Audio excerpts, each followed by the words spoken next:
So here with Toby Wilson from Worthing Speakers Club, and you're going to tell us all about it, aren't you? About what you actually do, and how people can kind of boost their confidence. It seems kind of confidence boosting kind of thing that you do there at the Speakers Club. Definitely. Tell us all about it, Toby. Definitely. Well, Worthing Speakers Club is a part of Toastmasters International, which has been around for nearly 100 years.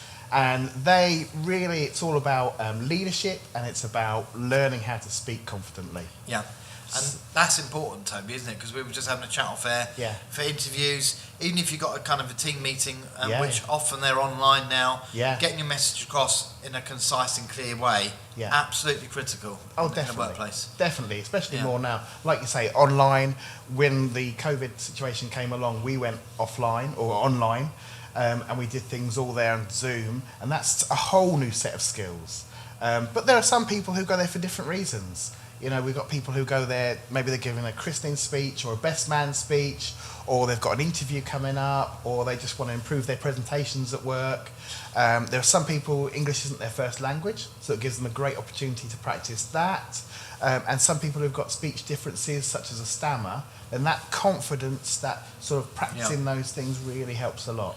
Yeah, so what's the format then, if, for people that might not have gone to one of these societies? Tell us, how does it work? Anyone can come along to a Toastmasters club. I'm from Worthing Speakers Club, which is based in Worthing, but there are several along the coast here.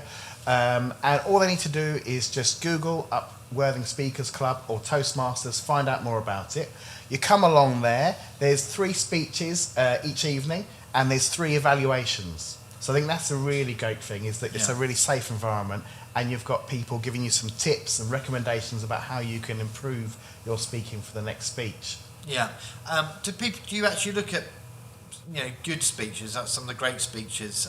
Because we do have a tradition, particularly in this country, of having great speakers. Obviously in the House of Commons you have to stand up and give a speech, and so speaking is quite a big part of public life, isn't it? And is it something you look at as for inspiration? Yeah, I think certainly, myself, I've looked at TEDx talks and I've seen some fantastic ones, and you try and take a little bit of that, but also it's about you don't want to be sort of fitting into a mould of speaking. You want to make sure that you are expressing yourself, because speaking, I think, is all about telling your story your way.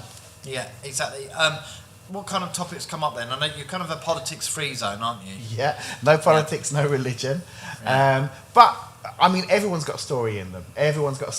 So we might have things, I remember some people telling us about when they grew up in Ukraine, in terms of their school life. Some people have told us about their dogs. I love talking about fancy dress.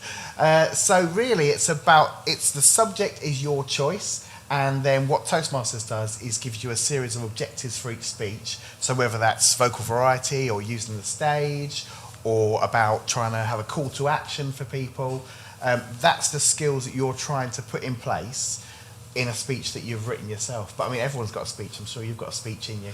Yeah, exactly.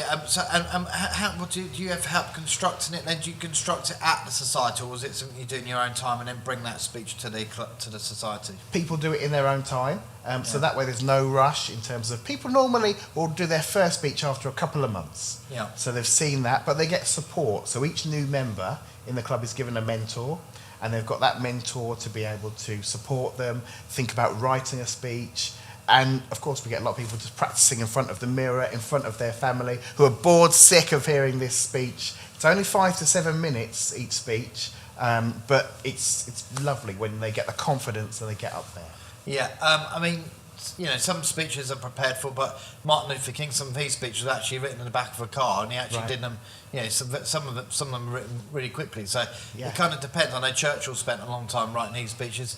I mean, it depends, doesn't it, really? It's all about the delivery, isn't it, as well? Oh, definitely. And one other part, it's not all about speeches. So there's also, you're encouraged to take on different roles, such as a timekeeper, evaluator, and there's also a bit called table topics, which is fantastic. It's about impromptu speaking. So you have a minute or a minute and a half to speak on a subject that you're given that you're not prepared for. And I think that's a brilliant skill, you know, in the workplace when somebody comes along to you and says, can you speak for a minute on this, that, the other? Exactly, yeah. How do people get involved then, Toby? So Worthing Speakers Club is worthingspeakers.club online. Yeah. Otherwise, if you're not in Worthing, then there are Toastmasters clubs all over the world, but especially there's about 5 or 6 along the coast here. So Google them, and please come along. Sessions are free. Your first few sessions are free to come along, try it out. And everybody's always nervous when they come in. We've had some people really nervous sitting in the car, but I would say, you know, we're a friendly bunch, so please come along and try it out. Excellent, Toby. We'll leave it. All the best. Cheers. Thank you very Thanks. much.